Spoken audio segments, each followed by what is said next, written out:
लड़के दोनों उठा के उस लाल को और ताऊ जी के पास आ गए धर्मशाला में। ताऊ जी को पता था इन गेला के बीतेगी, दोनों मुंह लटका रखा, मायूस से होकर खड़े हो गए। ताऊ जी वो लाला जी तो बहुत निकम्मा आदमी, उठ पटांग बकवाद करे अपने लाल ने नू कहे तो लालड़ी है।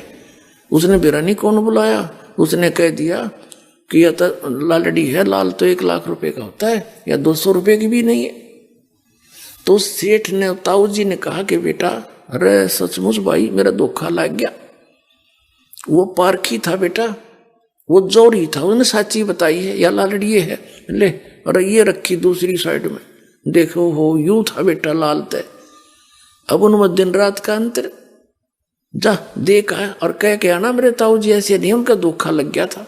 दोनों भाई फिर गए हौसले थे और कहा ले सेठ जी मेरे ताऊ जी का धोखा लग गया था, देख वो दूसरी जगह रखी थी, चोरों से उसको धोखा देने के लिए कोई लुटेरा आवे तो उसने लेकर भाग जावा, दूसरी जगह लुको रखा था मेरे ताऊ जी ने। इसलिए उस सेठ ने फिर वही पारखी बुलाया, वो जोरी, उसने आती अपना मार कर उसके चमटे बिमटे बता दिया, यू है भाई लाल सही, ये है असली लाल। तब उस सेठ ने बच्चों को कहा देखो ये है वो लाल, उसमें इसमें कितना अंतर था। अब उन बच्चों का इस झटके थे इतनी गजब की परख होगी लाल और लालड़ी की। अब वो सेठ जी सारा सामान लेकर उधार घर आ गए, साथ में वो बालक दोनों। अब उस सेठ ने कहा जाओ बेटा अपनी माँ से, उनके ताऊ जी ने कहा जाओ अपनी मम्मी से वो लाल ले आओ बेटा, और इनको कुछ की गिरवे रख के ऋण पे और कुछ लोन ले लेंगे किसी से। अका ठीक ताऊ जी। वो गए भागे दौड़े दौड़े, माँ माँ आगे बेटा आगे आजा रोटी खाओ, अकना पीछे रोटी खाएंगे, पहले वो लाल दे, ताऊ जी को बहुत कर्जा हो गया है और किसी से ऋण लेंगे, अगले बेटा ले जाओ नो के नो रखे। उन बच्चों ने सोचा अरे देखते लें लाल है कि लालड़ी, उन्होंने वहीं की छड़ी खोल लिया अपने कमरे में अंदर, वो तो लालड़ी थी। वो कहने लगे माँ आप भी बड़ी बोली हो, ये लाल नहीं है ये तो लालड़ी है सारी। ओए होए बता देख किसी बोली है आपने लाल लालड़ी का नहीं पता। तो वह कहने लगी भाई मुझे तो मालूम नहीं, मन तेरे पिताजी के समय के रखे थे, मैंने सोचा लाल है ये। तो वो आए फिर उस ताऊ जी के पास और कहने लगे ताऊ जी मेरी माता है ना बड़ी भोली भाली है, उसको पता नहीं लाल और लालड़ी की, वो लाल नहीं थे कोई भी, वो सारी लालड़ी थी। तब उस सेठ ने कहा बेटा जी ये जब तुम मेरे पास लेकर आए थे ना ये उस दिन भी लालड़ी थी, यदि मैं कह देता ना ये लालड़ी है, तेरी मान्यों का वो कि मेरे सिर पर धनी नहीं रहा, बड़का न बकावे है, हमारे लाला ने भी लालड़ी बतावे है। आज बेटा तुम्हें इस योग्य कर दिया, तुम नाप पर फेंक दिए ठाक है, तो पुणात्माओं दास आपको वो पारखी बनाना चाहता है, इन नकलियों ने सब न छोड़ के और लाल ग्रहण कर ले, आके अपना कल्याण कराओ, धनी हो भक्ति का, आपका मोक्ष आपके परिवार का मोक्ष होगा। और एक बार ये सभी ये जितने भी नकली पंथ हैं ये खत्म तो होंगे, क्योंकि परमात्मा का वचन है कबीर साहब का, जब ये सभी पंथ ये होंगे, अभी घना टाइम ना लग गया इसमें, आते इतना इंटेलिजेंट मानव है, इंटरनेट तक बना लिए, सैटेलाइट ला बैठे, जो बिना करण का काम था उसमें लाग गए, परमाणु बना लिए और ऊपर अंडे ग्रह में धक्के खाते बताओ खाकी खो क्या के है बता। ये अपना जो पीछा छुटाना है या भक्ति करके चलेंगे सतलोक में, ये बनावांगे असली, ये विज्ञान है जो तत्व ज्ञान, इसको समझेंगे, इस तरफ सब डाइवर्ट होंगे एकदम। अब जिस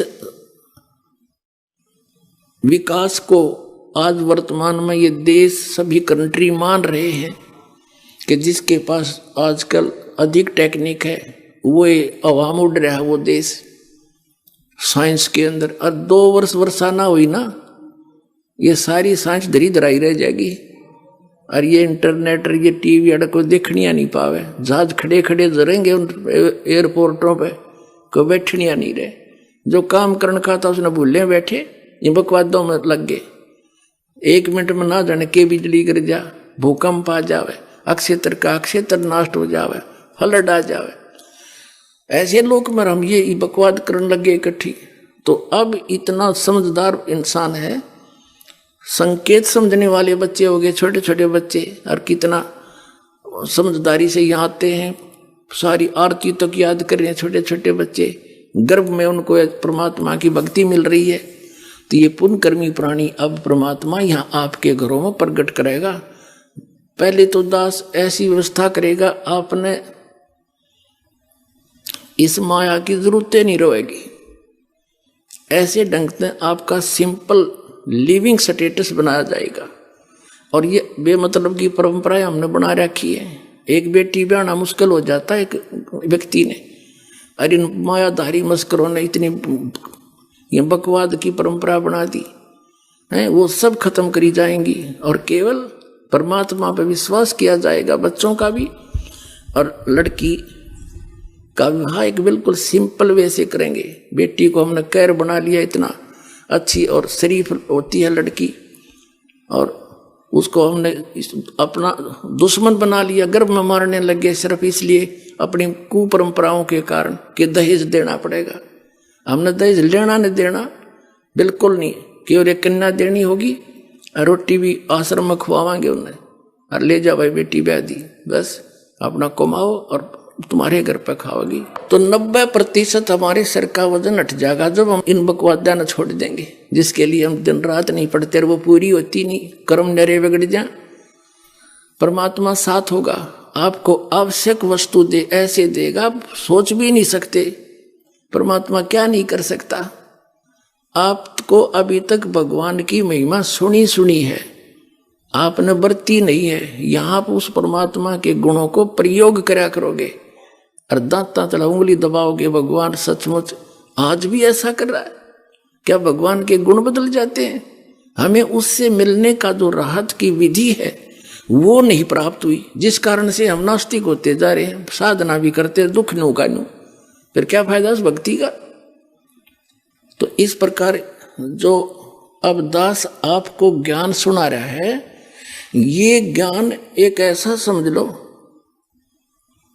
जैसे रेग मार लगा जा रहा है, रेग मार के और उस पुराने पेंट को उतार के पेंटर और फिर ओरिजिनल पेंट लगा करा करे। तो दास आपके अंदर जो जमा है वो अज्ञान, उसको हटाने के लिए रह कर ये प्रमाण सुनाए दिखाए जा रहे, ताकि आप परिचित हो जाओ, लाल परखण योग्य हो जाओ। जब आपको परख आ जाएगी कि ये लाल है, ये भगवान है और ये साधना है, फिर दास आपको उस परमात्मा की वो अमरवाणी सुनाया करेगा, जिसको सुन सुनकर आपकी आंखों से आंसू टपका करेंगे। परमात्मा कहते हैं आत्म और परमात्मा एक के नूर जहूर, और बीच में झाई कर्म की तातें कहिए दूर। फिर क्या बताते हैं कि जैसे सूरज के आगे बदरा, ऐसे कर्म छयारे, और प्रेम की पवन करे चितमंजन, फिर जल के तेज नयारे। जैसे आत्मा और परमात्मा के बीच में ऐसे हमारे पाप कर्मों के बादल छाए हैं, जैसे बादल छाए हों और सूर्य दिन के 12 बजे हों और सूर्य दिखाई नहीं दे रहा। कहते हैं फिर हवा चलती है तेज, बादलों को फेंक देती है इधर उधर, और फिर सूर्य साफ दिखाई देता है। तो यहाँ बताते हैं कि जैसे सूरज के आगे बदरा, ऐसे कर्म छयारे, और प्रेम की पवन फिर करे चितमंजन, जल के तेज नयारे। फिर दिखा भगवान न्यू का न्यू। तुम्हारी अंतःकरण में मलिनता घनी आगी पाप कर्मों की, और ये मंत्र आपको ज्ञान दिया जाएगा, सत भक्ति दिखाई जाएगी, सुनाई जाएगी। तो फिर आपकी आत्मा रोया करेगी इन परमात्मा के वचनों को सुन सुन के, क्योंकि आत्मा भटक रही है उसके लिए, और वो भटक रहा हमारे लिए। कबीर साहब कहते हैं मैं रोवत हूँ सृष्टि को, और सृष्टि रोवे मोहे। गरीबदास इस योग को कह, कबीर इस योग को समझ नहीं सकता कोई। हम तो उस भगवान को ढूंढ रहे हैं, हमें सुख हो, हमारे घर में बचाव हो, बाल बच्चों का बचाव हो, और हमें आवश्यक वस्तुएं उपलब्ध हों जिनकी हमें रिक्वायरमेंट है, और मोक्ष हो। फिर हम जाते हैं इधर उधर भटक रहे हैं। तो जिनके पास कख नहीं वहां हम सेट होकर बैठ गए। और दास इतने दिन तक शोर मचा रहा है, तुम गलत जा रहे हो, तुम्हारा जीवन नाश हो रहा है, मुझे न कहो तो निंदा करता है। तुमने निंदा की परिभाषा का ना पता, फिर जब यह निंदा है साची कहने की, तो यह निंदा तो दास पर छूट है कोई नहीं, पर यह निंदा नहीं है, एक महापरोपकार है। ये मैं कैसे चुप रह सकता हूं, मुझे पता लग गया तुम्हारा जीवन नाश हो रहा है। मनुष्य जीवन को बालकों का खेल है मिलना। अब क्या बताते हैं परमात्मा, जैसे आज दिन के सत्संग में आपको बताया था कि काल ने कहा था कि चौथे युग में जीव आप कितने ले जाना, कल युग में 3 युगों में जीव थोड़े ले जाना। तब धर्मदास जी से बात हुई थी।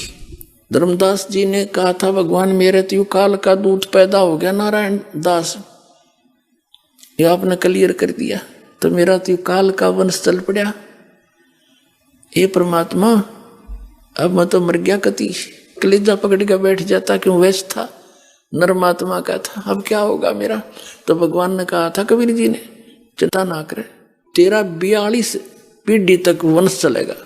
ने बोला जी इस काल का वंश चलेगा, ये तो ना चल रहा था, अच्छा भगवान ने इस नारायण दास का तो ना चला तो अच्छा, बताइए तो काल का दूत है ये। तो परमात्मा ने कहा ये नहीं, तेरे को एक और अच्छी आत्मा में अपने कोटे तक दूंगा। अब 86 साल की उम्र लिख रखी है उनके इतिहास में। चूड़ामणि जी का जन्म हुआ, धर्मदास जी की 86 वर्ष की उम्र हो रही थी। ये देखिएगा, एक पुस्तक है आशीर्वाद शताब्दी ग्रंथ,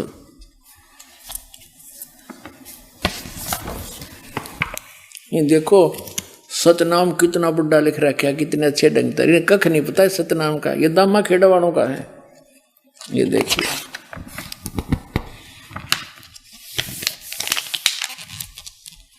ये देखिएगा, ये है ग्रंथ परिचय आशीर्वाद ग्रंथ। ग्रंथ का नाम आशीर्वाद शताब्दी ग्रंथ। संरक्षक है पंत श्री हजूर प्रकाश मुनि नाम साहिब, जो वर्तमान में आचार्य कबीर पंथ दामा खेड़ा जिला रायपुर छत्तीसगढ़। प्रकाशक हैं श्री सतगुरु कबीर धर्मदास साहेब वंशावली, प्रतिनिधि सभा कबीर धर्मनगर दामा खेड़ा रायपुर छत्तीसगढ़। सौजन्य से अपने गुरुदेव पूजनीय महंत श्री पुरुषोत्तम दास जी साहेब, दादा श्री किशन लाल जी, दादी श्रीमती रूपा देवी आदि आदि। अच्छा फिर है लेख किसका है, पंत श्री गिरंद मुनि नाम साहेब, डॉक्टर पार्शनाथ श्री महेंद्र सिंह वर्मा। प्रवचन है पंत श्री प्रकाश मुनि साहेब। ये सारा कुछ इनका लिख रखा है। मुद्रक है विजय लक्ष्मी ऑफसेट नागपुर दूरभाष, इतने। और ये है वर्तमान में दामा खेड़ा के अंदर प्रकाश मुनि नाम के कबीर धर्मनगर दामा खेड़ा शताब्दी वर्ष पर शुभकामनाएं। ये श्री प्रकाश मुनि जी महाराज हैं। ये सन 2004 में इन्होंने कोई ये छापे हैं। अब इसमें क्या लिखा है ये देखिएगा, यहाँ लिखा है, इधर तो इसमें धनी धर्मदास जी बैठे हैं, इनका फोटो लगा रखा है। यहाँ इन्होंने प्रमाण दिया है धनी धर्मदास जी साहेब सतगुरु कबीर साहेब के अनन्य भक्त एवं परम शिष्य धनी धर्मदास साहेब जी कबीर पंथ के आधार शिला है।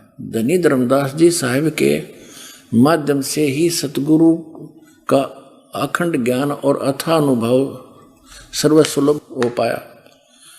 स्वयं की ही नहीं बल्कि जन जन की पीड़ा ने धनी को व्याकुल बना दिया। अब यहाँ देखते हैं, यह है कसौधन वैश्य कुल में पैदा हुए धनी धर्मदास जी साहिब का जन्म बांधवगढ़ विक्रमी संवत 1452 की कार्तिक पूर्णिमा के दिन गुरुवार को हुआ था। संवत 1452 यानी 1395 में उनका जन्म बताया, सन 1395 गुरुवार को हुआ था। आपके बचपन का नाम जुड़ावन प्रसाद। आपका विवाह संवत 1480 में पत्थरटा ग्राम की जादोमती देवी की सुयोग्य कन्या सुलक्षणा देवी अर्थात पंथ की माता आमीन से हुआ और आपके एक पुत्र व एक पुत्री भी हुए। अपार संपत्ति होते हुए भी आप निर्वमानी थे।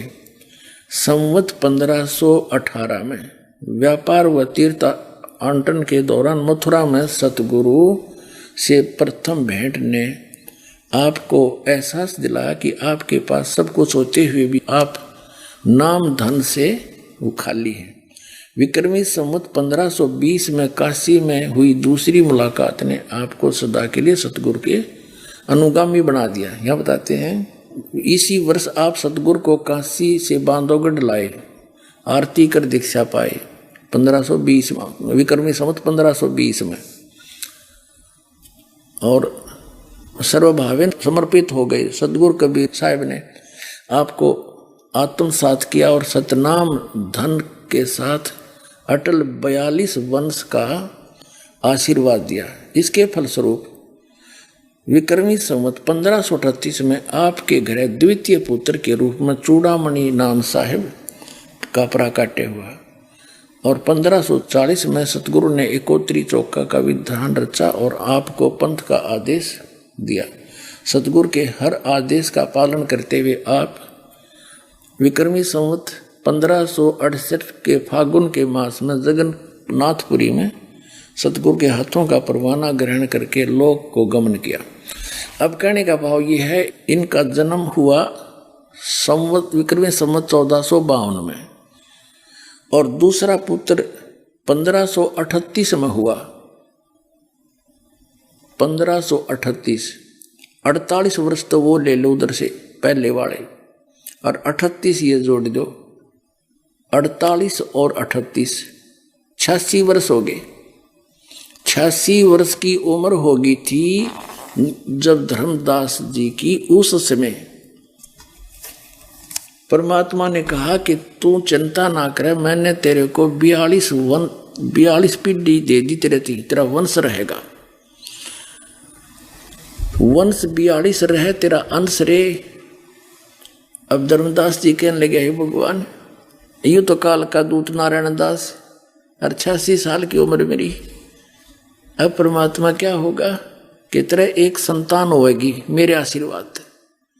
अब या उसका गला उतरे नहीं, 86 साल की उम्र होगी, अरे अब संतान होगी, ना भी नहीं करे और यश भी नहीं करे। परमात्मा अंतर्यामी थे कि यह पेट इसका विश्वास दृढ़ नहीं हुआ और वृद्ध गणा हो रहा, कदे मृत्यु को प्राप्त हो जाए, इसका इतना अठड़े कौन हो रहा है। तब परमेश्वर कबीर जी ने ऐसे आशीर्वाद किया। ऐसे सतलोक से एक बालक आया, उसके आंगन में लेट गया, हाथ पैर मारे, नवजात शिशु। अब देख धर्मदास, 10वें महीने तेरी पत्नी की गर्भ से ये बालक जन्म होगा, तेरा जच्चो चाहे ना जच्चो।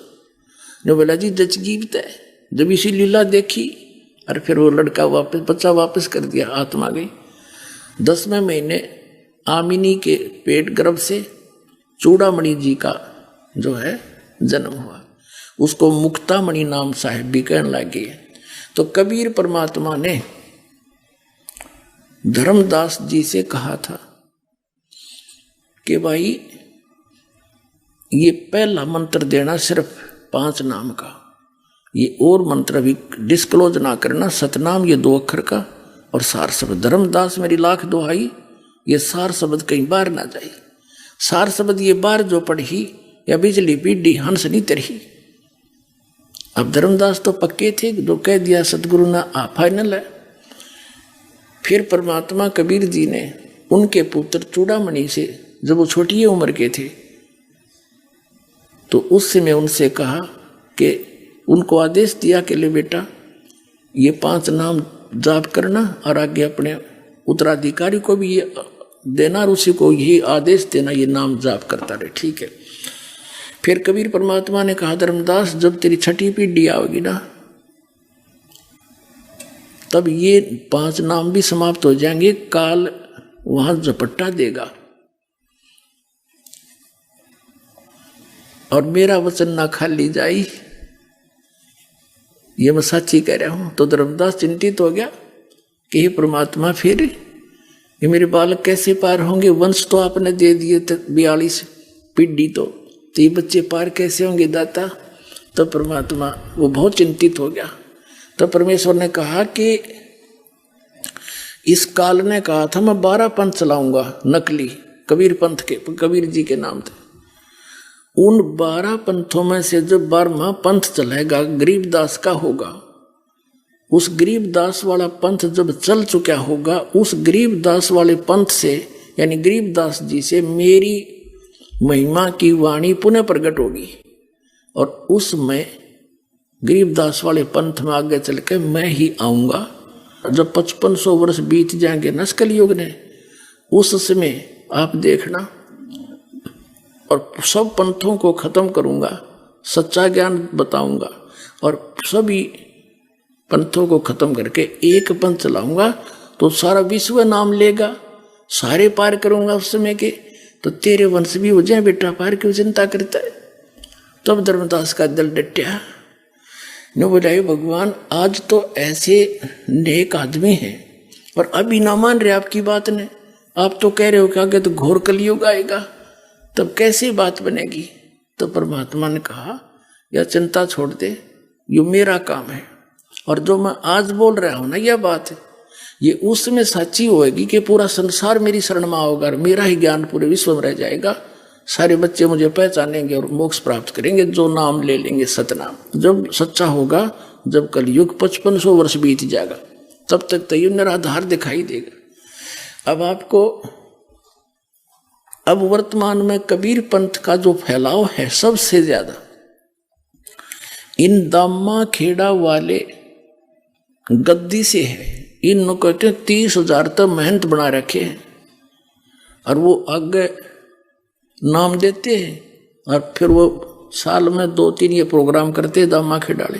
वो सभी मेहनत आके और उनका पूजा चढ़ाते हैं। इन तो रजवाड़े बना रखे हैं, जैसे एक सेंटर का राजा होता था, आगे छोटे छोटे राजा छोड़ दिए होते थे, और वो फिर सारे उसको टैक्स दिया करते थे।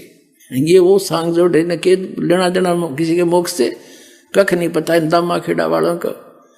अब दिखाता हूँ थोड़ी सी झलक इन दामा खेड़ा वालों का क्या ज्ञान था, ये कैसा भगवान को जाना है। मन अपने आत्माओं, आपका सौभाग्य है इस परमात्मा के पाने वाले काम को, और इस सारे कार्यों को वही करेगा जो इससे परिचित हो जाएगा।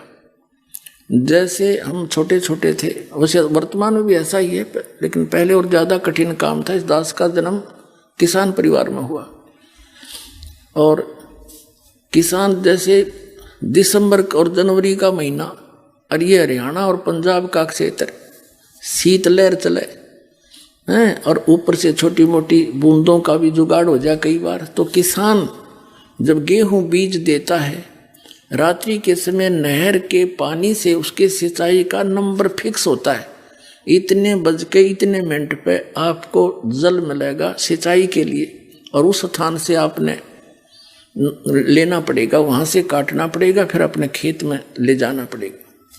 तो वो सीमित समय होता है, घंटा आधा घंटे का।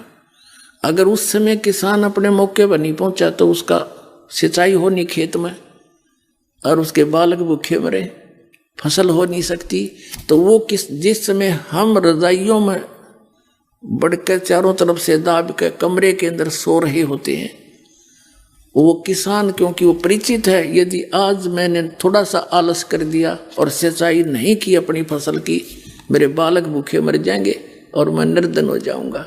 तो वो परिचित है उस प्रोसेस से, वो तुरंत उठकर चल देता है, चाहे नमूनिया हो और चाहे कोई सांप काटे, कुछ भी हो, वो उस काम न करके छोड़ेगा और सफल हो जाता है। और वहां जाके कंबल को भी उतार के रख देता है, जब पानी में बढ़ के कस्सी से मिट्टी डालता अपने खेतों में पानी लगाने के लिए। तो पुण्यात्माओं, वो व्यक्ति इस काम को करेगा। यहाँ इतनी दूर से आ रहे हैं पुण्यात्मा, कहाँ से 2,000 किलोमीटर से चल कर आगे, तो वही आएंगे यहाँ पर जो इसको समझ जाएंगे कि ये काम तो करना पड़ेगा, ना तो बिजली गिरगी, ये जीवन फिर मिला नहीं मनुष्य का, ये अवसर मिला नहीं, ऐसा संत नहीं मिला जो दास परमात्मा ने बना के भेज दिया, और यू ज्ञान मिला नहीं। तो फिर इस मनुष्य शरीर ने के चाटांगे हम। ईसा एक गद्दारी साहब मनुष्य जिसने भक्ति नहीं करी, फिर वो सारा दिन लद्दा अंडाइयो, फिर अपने माया जोड़ में लद्दा फिरता है। तो इस ज्ञान से जो ऐसे परिचित होगा वो आओगा सिर दड़की बाजी लाके, और वो सफल होगा। अब ये कितना बढ़िया मौसम, ना घनी सर्दी ना गर्मी, और इसका थोड़ा सा लाभ उठाएंगे। अब हम आपको घंटा आध घंटा फालतू अधिक समय ज्ञान देंगे। ये बार बार समय मिलता है। सोचा था संग जन्म हो गए, कुत्ते बन के गली में सोवांगे, कोई ना सोने दे, आता जाता मारे लठ ट्या ट्या करते भागते हटाएंगे।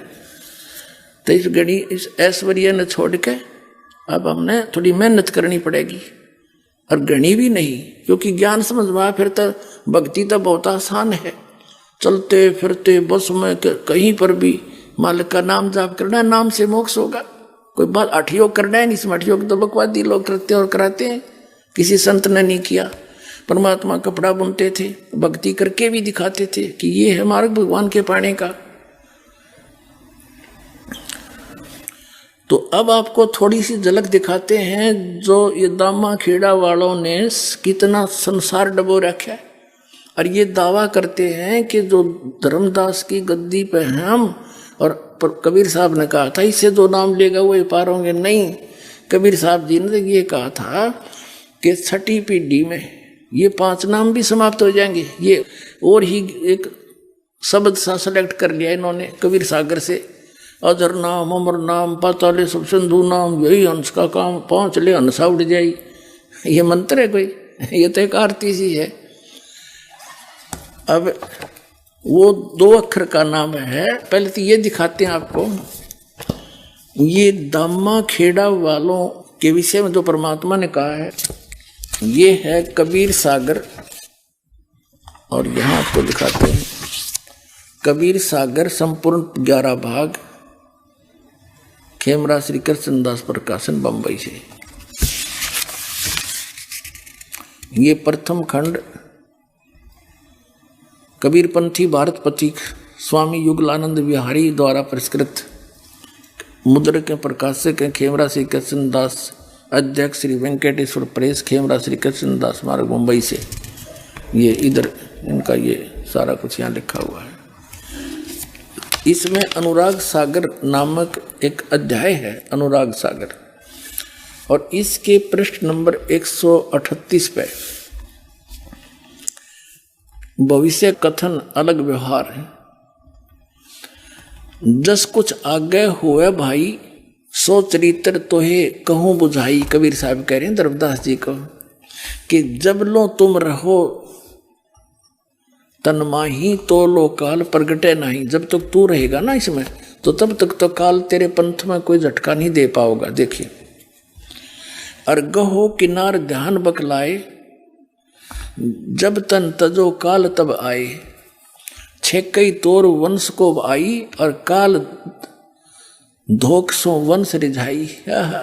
फिर तेरे काल आओगा, तेरे वंश को छेकेगा, उसमें छेद कर देगा, और उस धोखे में तेरे वंश गणेरा जी रहेंगे, तेरे वंशाले। आगे देखो, वंश तुम्हारा अनुभव कथ रखही, नाद पुत्र की निंदा भखही। सोई पीढ़ी है हंस कड़ियारा, ताको होए बहुत अंकारा। जो तेरी पीढ़ी के होंगे उनमें अभिमान गणा हो जाएगा। कड़ियारा, स्वार्थ आए चिन्ह न पावे,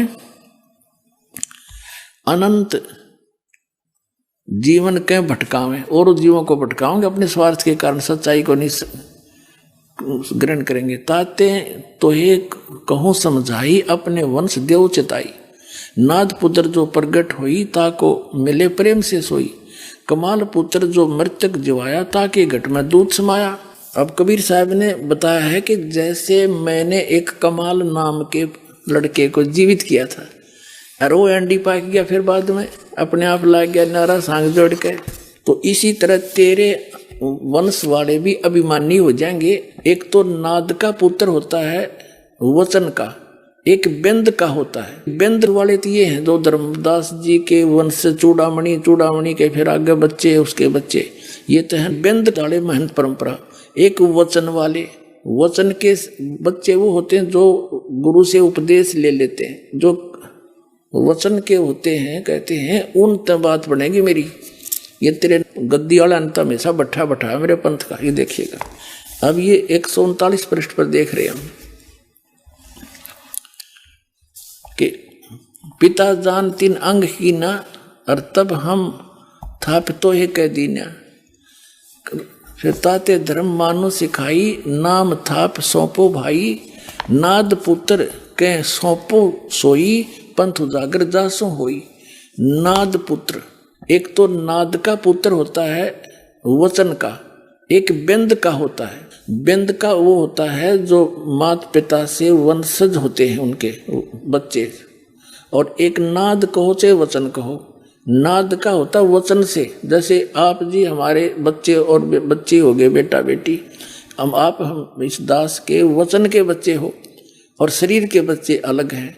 तो इसी प्रकार धर्मदास जी के जो बिंद के हैं वो तो है ये महंतर दामा खेड़ा वाले, और वचन के हैं उनसे हटकर, जैसे इस दास वचन का उनका शिष्य पुत्र है, क्योंकि गरीबदास जी कबीर साहब का वचन का पुत्र था। फिर उनसे ही आगे चलते हुए हमारा जन्म हुआ, उसी पंथ में जन्म हुआ, माँ से जन्म अलग से हुआ, तो वो है नाद के।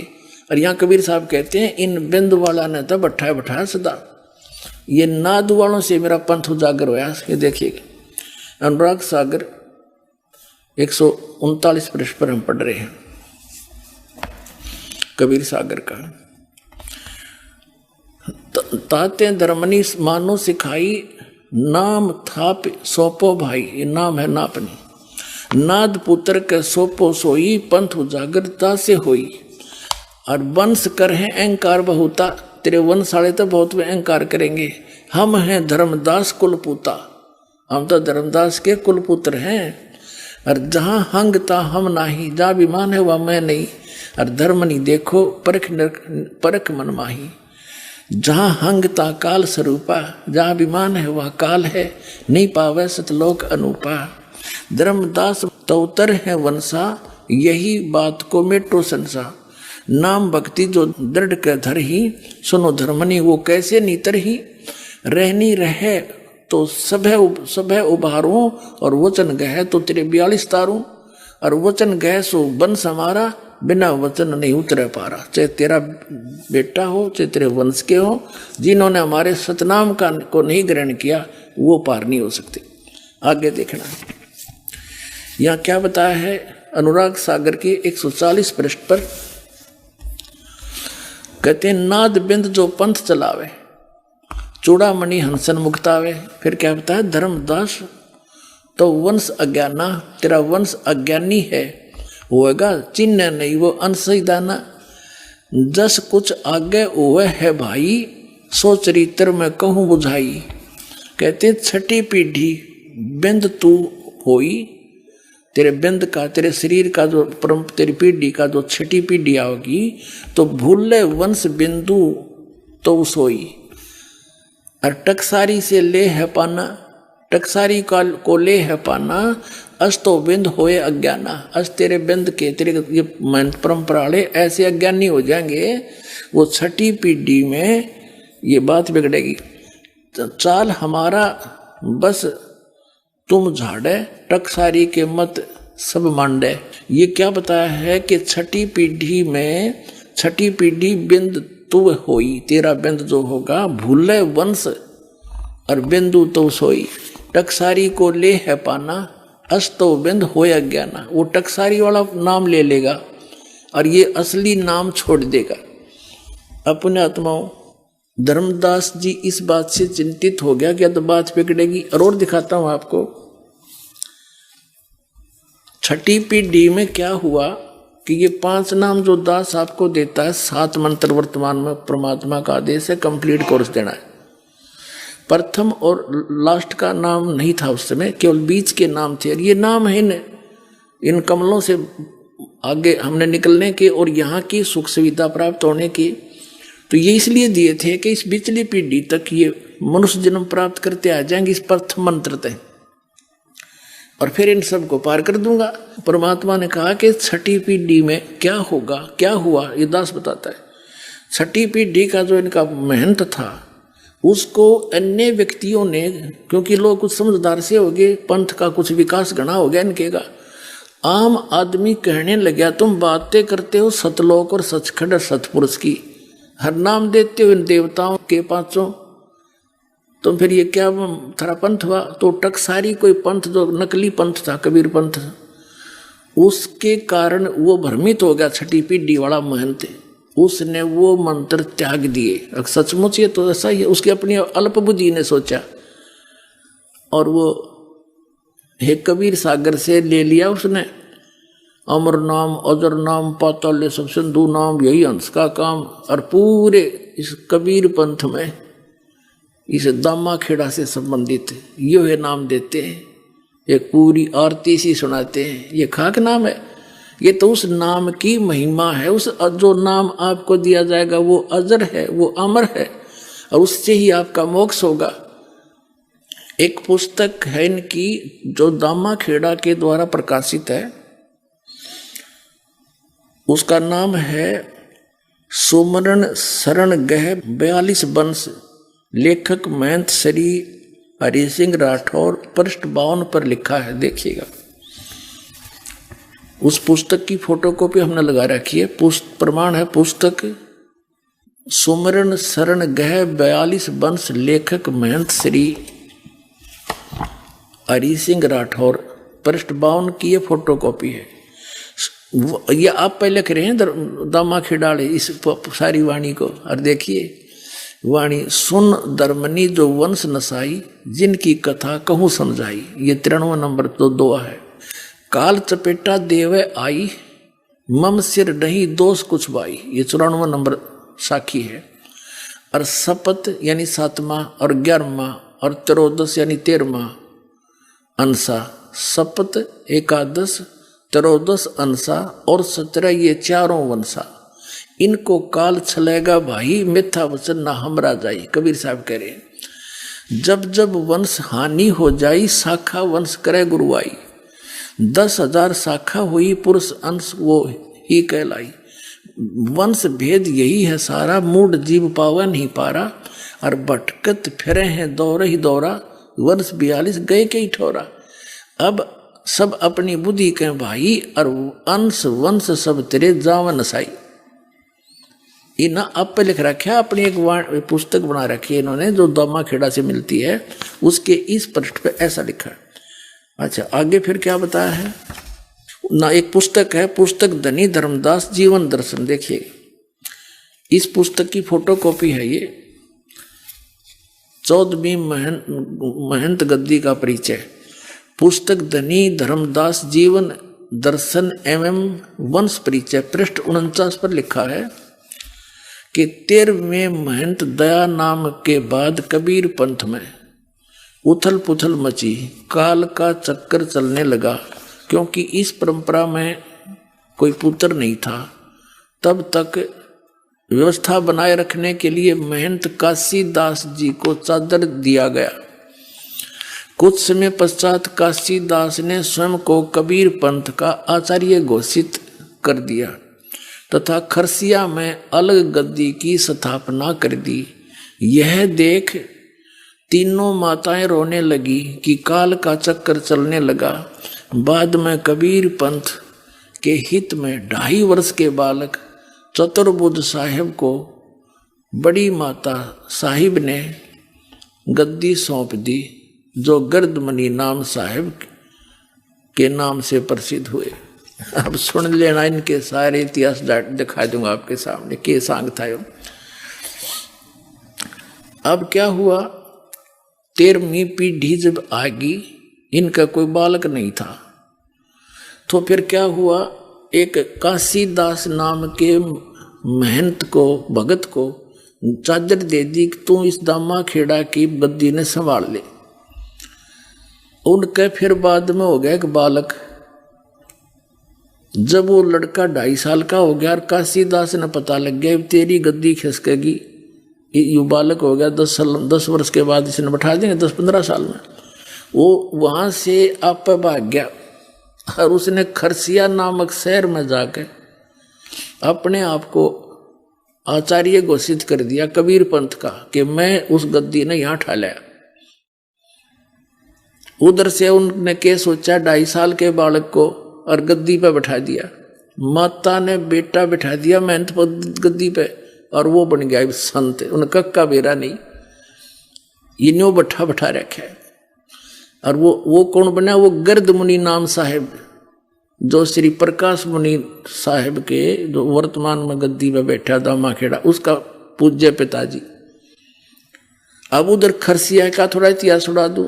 खरसिया से एक उदित नाम साहेब का एक संत ने आकर के काशी के अंदर लहर तारा तालाब जहां परमात्मा प्रकट हुए थे वहां आकर अपना न्यारा चिमटा गाड़ दिया, वहां डेरा बना दिया। उस उदित नाम साहिब वाली गद्दी पर वर्तमान में एक अर्ध नाम साहिब, पहले विजय शास्त्री नाम था उसका, अब वो अर्ध नाम साहिब वहां गद्दी पर बैठा दिया। और उन का पता नहीं। उनसे प्रश्न करा किसी ने कि सृष्टि रचना सुनाइयो। ने बोले परमात्मा के आदेश से काल ने 3 लोग रच दिए भैया सृष्टि रचना। अरे थारा गजब भैया, या तो ऐसी सृष्टि रचना है जैसे एक लड़का इंटरव्यू देने गया था। इंटरव्यू लेने वाले ने कहा, पूछा भाई महाभारत याद है तेरे? कहा जी उंगलियां पे याद है मेरे। तो 500 पांडवों के नाम बता। उसने बताया जी एक सी भीम, एक सी ओदा वड्डा बिरा, एक होर सी, एक उस तो छोटा सी, एक दा नाम में भूल गया। वो बता दिए, वो सुना दी उसने 500 पांडवों के नाम। तो इनने ऐसी सृष्टि रचना सुना रखी है। और ये सदगुरु को, कबीर साहब को सदगुरु मानते हैं, परमात्मा को निराकार कहते हैं। ये बैठा बैठा रखा है इन्होंने। कबीर साहब को तो एक सदगुरु मानते हैं, सिर्फ एक संत, और वहां जाकर लीन हो जाते हैं उसमें, जैसे परमात्मा समुद्र में बूंद मिल जाती है। अब गर्द मुनि नाम साहिब के थोड़े से वचन दिखा दूं आपने, आपका विश्वास हो जाएगा सचमुच इन सब ने बैठा बैठा रखा है। ये देखिएगा, एक ये पुस्तक है सदगुरु कबीर की जीवन धारा। लेखक हैं पंत श्री गिरद मुनि नाम साहिब, आचार्य कबीर पंथ। प्रकाशक हैं सदगुरु कबीर धर्मदास वंशावली प्रतिनिधि सभा, कबीर धर्मनगर दामाखेड़ा जिला राय। ये पहले मध्य प्रदेश था, उसमें से छत्तीसगढ़ बन गया ये। अब ये पुण्यात्माओं, ये 13वीं गद्दी में उथल पुथल होगी। ये आप पहले करें धर्मदास व जीवन दर्शन पुस्तक में, और उसमें सुमरण गह शरण 42 वंश के में कि परमात्मा की वाणी है कबीर साहब की कि 7वां 11वां और 13वां इनको काल ठगेगा। जब 7वां ठग लिया आगे खाक रहेगा इनके पास। उड़द बिगड़ ली सारी कहानी, रही खीन ने बिगाड़ दिया काम, फिर बाकी क्या नहीं। अब इसमें दिखाता हूँ आपको इस पुस्तक में। ये है सदगुरु कबीर साहब की जीवन धारा नामक पुस्तक है, और इसके लेखक हैं पंत श्री गिरद मुनि नाम साहिब, आचार्य कबीर पंथ। प्रकाशक सदगुरु कबीर धर्मदास वंशावली, ये आपको दिखाई दिया। और ये इनका स्वरूप है गिरद मुनि नाम साहिब, जो 2.5 साल का बच्चा गद्दी पर बैठाया था, वो है ये। अब इस पुस्तक के आपको 5 पृष्ठ पर दिखाते हैं, 4-5 पर। ये देखिएगा, ये 4 पृष्ठ है। ये क्या कथा सुनाता है आगे से कि सदगुरु कबीर साहिब का सत स्वरूपी होना और अंत में निराकार में लीन हो जाना उनकी विशिष्टता है। वे वहीं से आते हैं जहाँ परम शांति है, आनंद है और अनंत प्रकाश है। हो गया इनका भी अंत। गिरद मुनि नाम साहिब कह रहा है कि कबीर साहब वहां से आते हैं और फिर उसमें जाकर लीन हो जाते हैं, अनंत प्रकाश है जैसे बूंद समुद्र में। अब देखिएगा एक पुस्तक और है, गिरद मुनि नाम साहिब उस 2.5 साल के बालक ने, यानी सदगुरु कबीर ज्ञान पयोनिधि नामक ये पुस्तक है। सदगुरु कबीर ज्ञान पयोनिधि, और ये है आचार्य गिरधमुनि नाम साहिब के द्वारा लिखी गई है। सदगुरु कबीर साहिब धर्मदास साहिब वंशावली प्रतिनिधि सभा, कबीर धर्मनगर, दामाखेड़ा, जिला रायपुर, मध्य प्रदेश में यह प्रकाशित है। और इसके मुद्रक कौन है? गीता प्रिंटिंग प्रेस, सती बाजार, रायपुर, मध्य प्रदेश से। अब इसके आपको दिखाते हैं झलक इनके ज्ञान की है। ये 34 पृष्ठ है और यहां देखिएगा 35 पृष्ठ पे, ये 35 पृष्ठ है। सतगुरु कबीर साहिब का सतपुरुष है, यानी कौन था सतगुरु कबीर साहिब का सतपुरुष, ये क्या बताना चाहते हैं? यहाँ इन्होंने क्या किया है कि अध्यात्म विद्या ब्रह्म को विद्या है, ब्रह्म की विद्या है, ये गिरधमुनि नाम साहिब कह रहे हैं। और यह ब्रह्म समस्त पिंड और ब्रह्मांड में समभाव में अनुस्यूत है, यानी फैला है। यही ब्रह्म चराचर का मूल तत्व है। समस्त भारतीय मनीषियों ने इस गुणमय जगत पर विचार करके यह निष्कर्ष निकाला है कि इसमें दो अत्यंत स्पष्ट तत्व हैं। पहला जगत का मूल तत्व जो सत्य, शाश्वत, सदा एक, रस, चेतन और इंद्रिय अतीत है। दूसरा जगत का बाह्य स्वरूप जो असत्य, परिवर्तनशील। ये 36 पृष्ठ पे नाशवान, जड़ और इंद्रियों के विषय हैं। इस मूल तत्व को भारतीय दर्शन में ब्रह्म के नाम से घोषित किया गया और इसी परम तत्व को सतगुरु कबीर साहिब ने सतपुरुष के नाम से संबोधित किया है। यह सतपुरुष सर्वथा सर्वत्र एक रस रहता, इसकी सत्ता नित्य रहती है।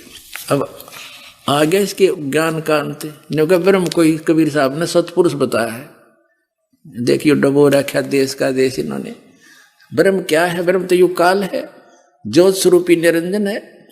और सतपुरुष परम अक्षर ब्रह्म है, जो गीता जी में भी कहा है। गीता ज्ञानदाता ब्रह्म खुद कह रहा है कि अर्जुन तू सर्वभाव से उस परमेश्वर की शरण में जा, उसकी कृपा से तू परम शांति को और सनातन परम धाम को प्राप्त होगा। और ये नो कहें कबीर साहब तो उसमें जाकर लीन हो जाते हैं फिर उस चेतन प्रकाश में। और फिर कबीर साहब ने ब्रह्म को ही सतपुरुष बताया है। ये इनके गिरधमुनि नाम साहिब, यानी वर्तमान में जो बैठे हैं प्रकाश मुनि नाम साहिब, उनके गुरुजी हैं और उसके पिताजी हैं उनके वर्तमान वाले के। ये पिताजी जिनका यू ज्ञान है तो बेटे का क्या ज्ञान होगा? वही ज्ञान जो का तो इसका है। इसके सत्संग सुने, उसके प्रवचन पर रखे उसने, नौका ने वही एज इट इज उसने सारा वर्णन कर रखा है। तो बैठा बैठा दिया न पूरे मानव समाज का। अब इसी पुस्तक के सदगुरु कबीर ज्ञान पयोनिधि के 185 पृष्ठ पर दिखाते हैं आपको इनकी अकल। ये 184 है, पुस्तक वही है। और यहां देखिएगा, यहां पर ये है सदगुरु कबीर साहब का व्यक्तित्व। किसे थे वह, कौन थे? सत्य तो यह है कि सतगुरु शासन व्यक्ति प्रधान ही नहीं है, वह तो विचार प्रधान है। पार्थिव कलेवर धारण के निर्मित से सतगुरु कबीर साहब एक मानव मात्र हैं, किंतु सत्य स्वरूपी होने के नाते वे केवल विश्व अनुभूति स्वरूप ही है। यही उनके जीवन का लोकोत्तर स्वरूप है। कबीर साहब एक मानव मात्र है, ठीक है। अपने आत्मा आपके समक्ष हो गया कि इन दामा खेड़ा वालों का के ज्ञान है। इनके जो वर्तमान में महंत है, उसके पूज्य गुरुदेव और पूज्य पिताजी, ये क्या बताते हैं? ब्रह्म को सतपुरुष बताते हैं। कबीर साहब ने ये बताया। कबीर साहब उस परमात्मा में जाकर लीन हो जाते हैं। और परमात्मा कैसे है? धर्मदास जी ने सतलोक देखा, वापस आकर बताया कि वो परमात्मा मनुष्य दृश्य है, जो काशी में स्वयं आए हुए थे। कबीर नाम थे, दुल्हा नाम से खुद सतपुरुष है।